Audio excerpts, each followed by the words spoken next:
kindlasti on elu piirilinnas teistsugune. Ta tähendab siiski inimesi sellelt teiselt maalt, millega piir on. Ehk Narvas on meie venelased, eestlased ja siis on Venemaa venelased ja kõik me oleme üsna erinevad inimesed kokku.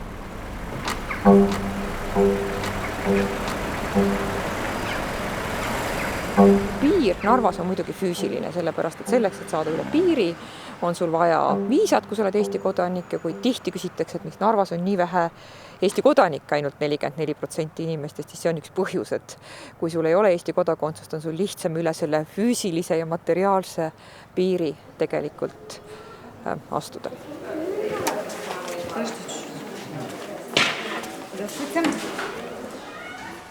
В последнее время туристов действительно с каждым разом становится больше и больше, и основной процент туристов приезжает, конечно же, из Санкт-Петербурга.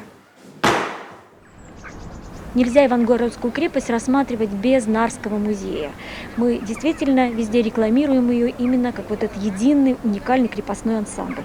И поэтому туристы сегодня с радостью приезжают посмотреть на Ивангородскую крепость и, конечно, взглянуть на Нарвский замок. Эта башня имела круглое основание. За счет этого мы можем предположить, что была она именно круглой. Современная башня достигает высоту 50 метров. Linnakülastajad on peamiselt meil sel suvel Venemaalt, aga Soomest ja suur osa turistidest moodustavad just transiitturistid, kes tulevad näiteks Tallinnast, lähevad Peterburi või vastupidi. Meie põhieesmärgiks ongi, et võimaldada turistidele, kes on transiitturistid, külastada mõlemat poolt meie piiri Narva ja Ivangorodi ja selleks oleme arendanud praegu mitu projekti. Peamised neist on seotud Narva ja Ivangorodi kindlustega, mis moodustavad ühtse ansambli väga ainulaadse Euroopa tasemel.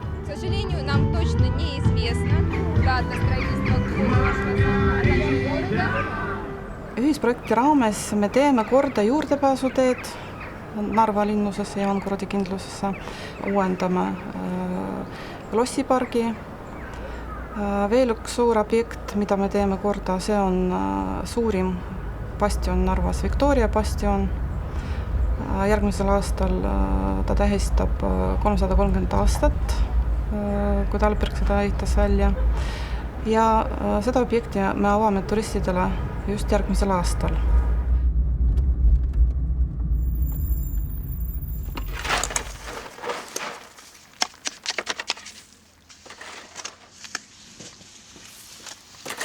Исторически сложилось так, что мы дружим всегда. И в советский период, и вот уже тогда, когда нас разделила граница. Сегодня существует проблема перехода границы, она не свободная, существует визовая система. То есть люди, приходящие к нам и посещающие Ивангород, и в том числе Ивангородскую крепость, должны иметь визы. Но для туристов музей предоставляет услуги, то есть у нас очень дружественные отношения с пограничниками, и поэтому целевые группы, обращающиеся к нам для посещения Ивангородского памятника, Ивангородского музея, мы решаем это достаточно быстро, то есть пропускают по вот этой договоренности, по спискам, которые готовит музей. Здесь, конечно, эта проблема не может решиться только музеем. Это проблема уровня правительства, и поэтому вот существующие сегодня программы, проекты дают возможность выходить на более высокий уровень. И я очень надеюсь, вот как директор музея, что эта проблема в дальнейшем будет решаться на высоком уровне.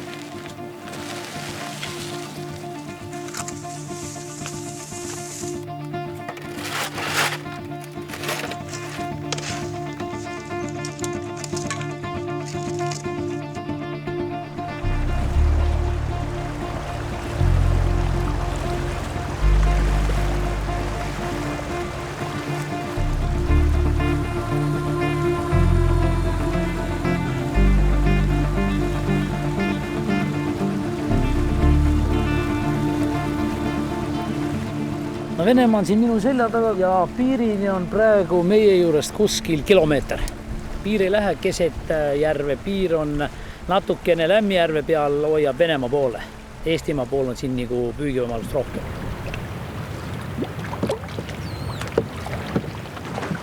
Ja pärast kuule, küünib küll Martin, vaatad tohuga ja siis tõmbad allapoole ära. Tõmbame siit külje pealt, võtab Martin.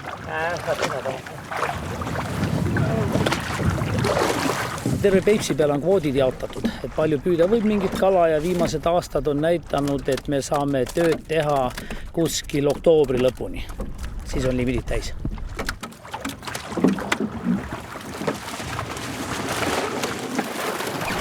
Saak on täielikult normaalne sellise mõrra kogusse peale, mis me võtsime välja praegu ja üldiselt vastabki selle aasta aja ja ilmastikule, et täiesti hea. Tuli ahvenad, koha, latikat, hauge, särge. No võt, siin siis nüüd need kalad on, mis poest toodud. Et ise küll kalamees, aga järvest ei õnnestunud endal harrastuspüüdjana kala kätte saada, siis tuleb poest ostma minna, et saaks suitsukala teha.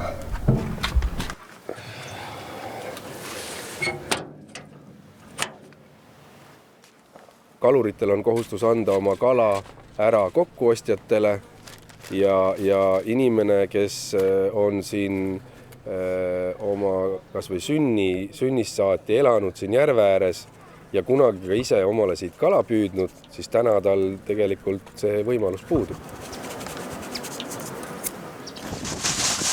Püügiõigus on ajalooline püügiõigus Peipsijärvel ja kes omavad seda, need omavad.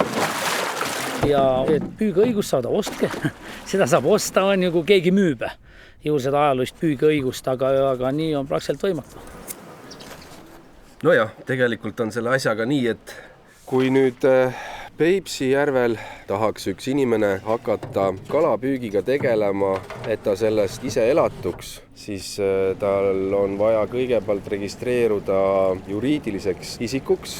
Kui tal endal ei ole võrguga püüdmise õigust, ehk tal ei ole võrguluba, siis tal on võimalus see võrguluba saada suurfirmade käest, kes üldjuhul ka kala kokku ostavad ja kes dikteerivad ka siis selle püütava kala kokkuostu hinna ja nemad teevad lepingu, kus on siis kehtestatud see, et see püütav kala viiakse sellele kokkuostjale, kust on see võrguluba nagu rendile võetud.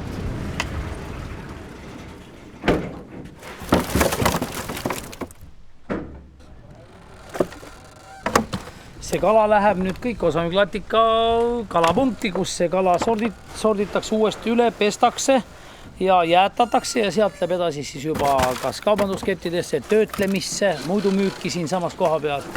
Me ise töötleme kala, müüme kala, üldiselt teeme kõiki omast kalast nii palju kui võimalik, teeme kõik toodanguks. Meil on kala hind vähemalt, ma ütlen, 5 aastat kogu aeg stabiilne seisnud. Kui suure latika püüab kalamees kinni, siis saab see kalur selle latika eest saab kuskil €25 kilo. See on selline täiesti mõttetu alaväärne hind, mida nagu kokkuostjad maksavad, siis võrreldes sellega, mis hinnaga ta tegelikult lõpuks turule siis tarbijani jõuab. Meie müüme välja ta kuskil 2,5 euroga, aga Tallinna turust on 6 euroga müügis juba. Kas seda süsteemi nüüd muuta või mitte muuta, see on niisugune keeruline küsimus, sest ühtpidi, kui igal mehel oleks kalapüügi õigus, siis kas tal on nii palju seda ausust, et ta püüabki ainult oma tarbeks seda kala või ta hakkab sellega siis illegaalselt äri tegema.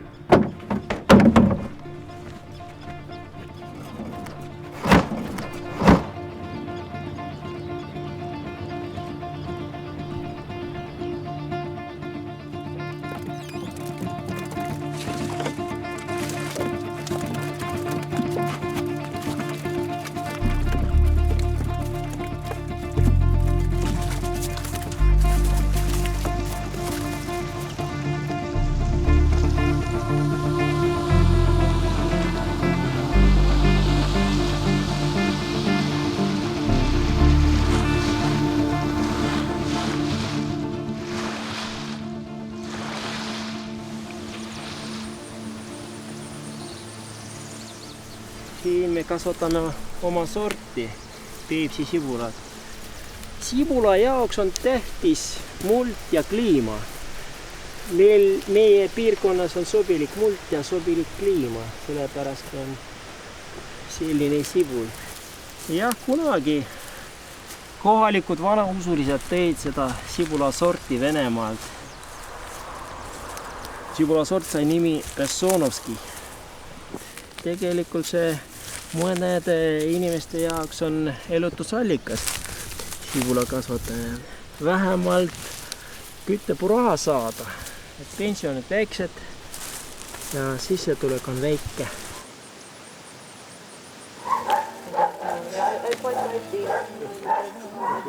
Me istutame ikka aasta 40 sajandiksi sibulat. Ja umbes mõni aasta kui iia, siis kuni 10 tonni saab aastas sibulat. Sellega saab ära elada. Ise kõik kasvatame kartuli ja kõik juurvilli. Ja veel vedame turule. No üle 300 päeva teenid raha kodus. No, eile oli natukene viletsam päev. No täna palju rahvas veel läinud Jõgeva silla ladale. Ja ostjad oli siin rohkem, siis mõni koht oli tühi. Vot ja läks paremini. Mina olen veel noor, no ei ole noora, ikka seda katsun, ikka neid vannikud teen ja niiviisi seda müünd. A teised, vot inimene siin naabrid elavad, temale kõik sibula algas ja ootab võib-olla keegi tuleb, nii kui möönud aasta. Tallinnas ära viinud sibulat. No kokku ostjad käivad küll siia, no nemad ikka tahavad odavat saada. Praegu nii kui ise müüd, siin vannikud tuleb üle 2 euro kilo. Ja puidu ise müüd seda poolteisa, nemad tahavad isegi euro ei taha anna, tahavad 80-70 on sellega. У нас было больше гектара, и по 15 тонн мы выращивали, а сейчас только 40 соток, потому что мы выращиваем столько, сколько мы можем реализовать. А реализовать мы должны искать рынок сбыта сами. Вот мы ездим по ярмаркам, приглашают в Таллин, вот были на Сету Кумингапяев, Ванцла, ну, по большим ярмаркам, в общем.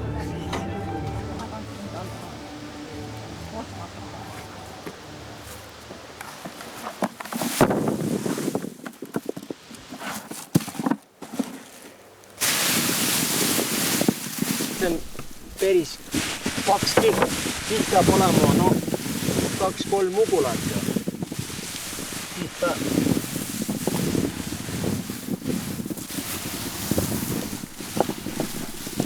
No see on see Bessoonovski sort, umbes hele kollane, vene kuldne. Aga see on juba riistumise tagajärjed.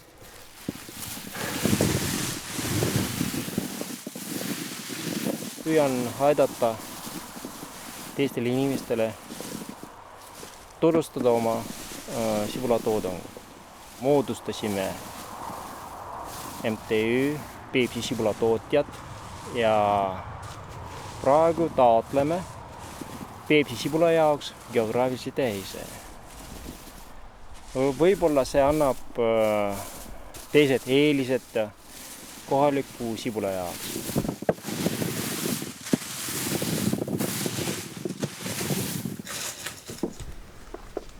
Naised punuvad väga hästi, kohalikud naised oskavad teha seda tööd väga hästi. No, see on töövõimalus koha pealt, vanad traditsioonid ja seotud sellega. Teine asi on, annab väärtustada ja tõstab sibula hinda. Peavad risti olema.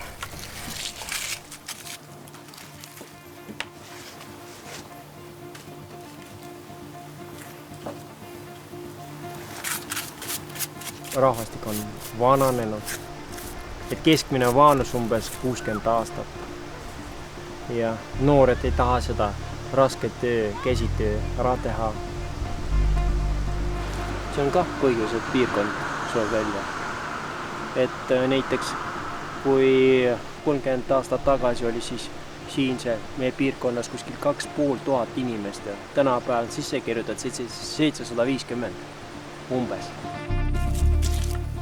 Ja tuleb selline hetk, et kohalik kultuur lihtsalt kaob ära.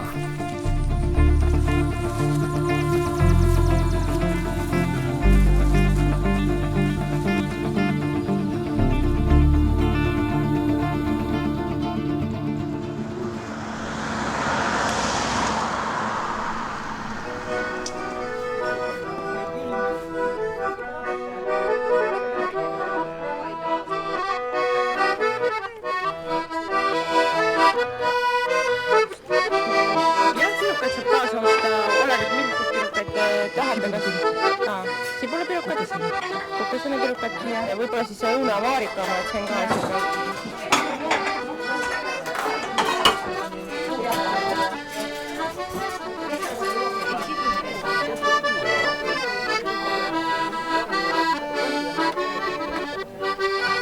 Meil on täna kostipäev, esimest korda. Setomaa turism on teinud Setomaale külavöö, sellise tõesti, ütleme, sellise kirjuvöö alates Võõpsust ja lõpetades Luhamaaga, et kus on kõik kirjas meie, ütleme, turismipunktid, asulad, külad ja ütleme, kui ta oli 2 aastat tagasi algatatud ja oli veel alles paberi, siis on nüüd ta juba maastikul, nagu näete, et kostipäev on esmakordne ja ütleme, see kostipäev oli mulle endale ka väga üllatus. Ma arvasin, et kuskil 50 inimest ajab mõnusalt juttu, aga praeguseks hetkeks on kindlasti 3 korda 50.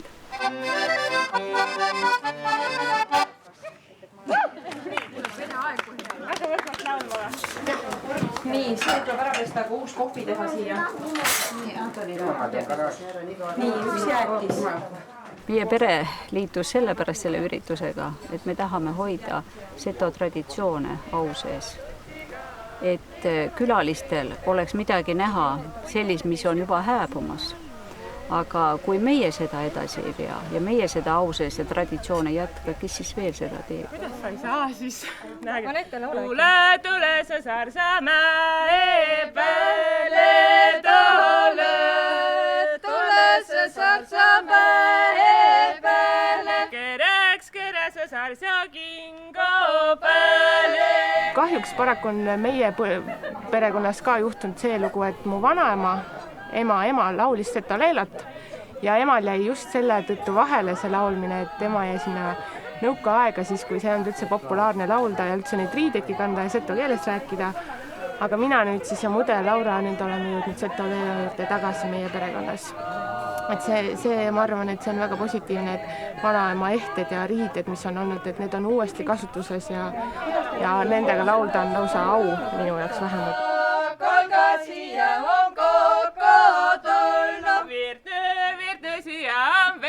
Setomaaga on tõesti see teema, et suurem osa Setomaad on piiri taga Venemaal. Aga mul on selle üle väga hea meel, et on hakatud mõtlema, kuidas seda 2 poolt siis liita. Iga-aastaselt on toimumas nüüd vähemalt 5 viimast aastat Radaja festival, mis on teisel pool kontrolljoont. Ja see on väga hea põhjus kõikidel setodel kokku saada, eriti nendel, kes on tulnud ära Vene poole pealt Eestisse kunagi ammu elama.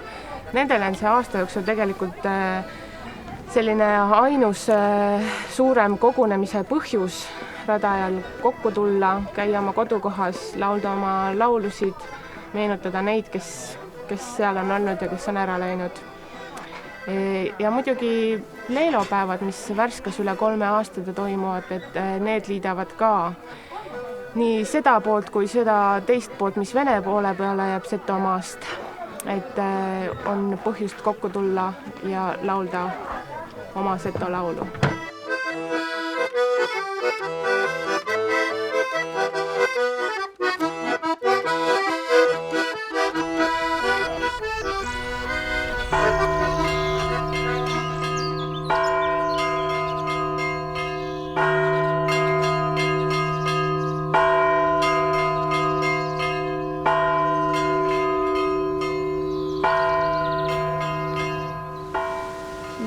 lapsepõlvekodu on alati ilus.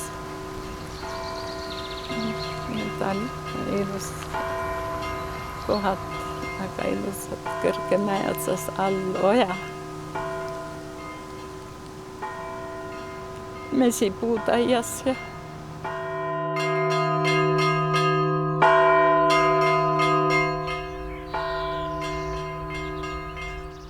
vanemad jäid sinna poole piiri, nad said maetud Mõlasurnuaiale. Seal on vanemad ja vanavanemad ja sugulased ja aga sinna saamine on meil praegu väga küllaltki raske. Mul on küll viisa, aga minu lastel ja on juba keerulisem.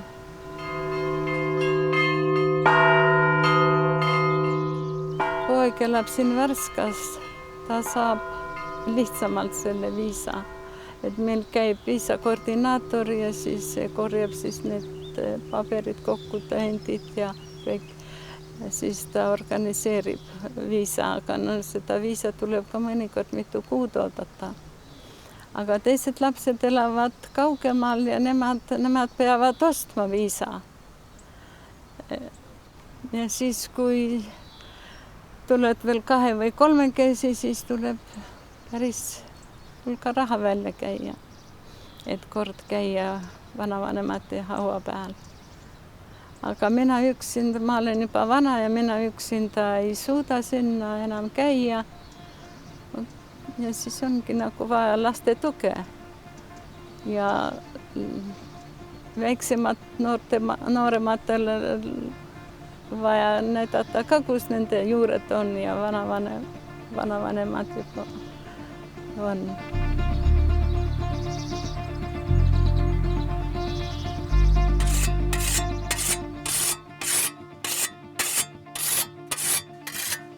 Oma endise koduga side puudub täielikult. Et see kodu jäi meil nüüd sinna mõneks aastaks ja oli ta päris tühi maja ja siis õnnestus see maja seal ära müüa. Et ema-isa olid ka juba Värskasse või õigemini Verhuulitsa külla ära kolinud ja hakkasime siit nüüd otsast peale jälle elu ehitama.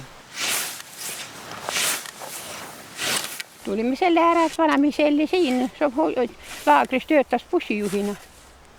Ta palju aega töötas bussijuhina. No, aga 6 kilomeetrit maad oli kodud käia, aga see ei olnud kaugel.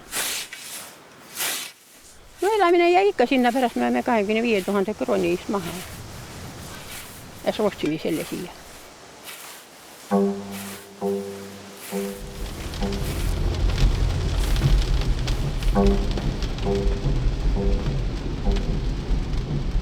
Venemaal õnnestub mul ikka käia, et alguses oli võimalus käia nagu kirikupühadel üle, siis hakati tegema neid aastaseid viisasid ka nagu kirikupühadel käimiseks, aga nüüd momendil on minul nagu võimalus kasutada kultuuriviisat, kuna ma käin rahvatantsu tegemas ja oleme käinud seal festivalidel esinemas, siis on meil nagu see viisa olemas, et minul on võimalus käia surnuaial tänu sellele viisale. Alguses piiri ületamine oli väga keeruline, et nõuti igasuguseid tõendeid. Ükskord oli vaja sellist tõendit, teine kord juba oli vaja teistsugust tõendit. Peaks neile andma ka nagu tasuta viisa või tasuta ülekäimisluba, et kes elavad kaugemal kui need piiriäärsed maakonnad ainult. Üle Eesti on sedasid, saaks ikka rahvas oma vanemaid ja vanavanemaid ikka kas või kalmistulgi külastada. See oli ikkagi väga hea variant, mis oli vahepealne, et said ikka oma selle kirikutõendite järgi nagu selle viisa. Et kuna see on juba vanem kontingent, kellel on see probleem, et nemad nagu tõesti ei jaksa seda osta ka. Et see on ikkagi päris kallis.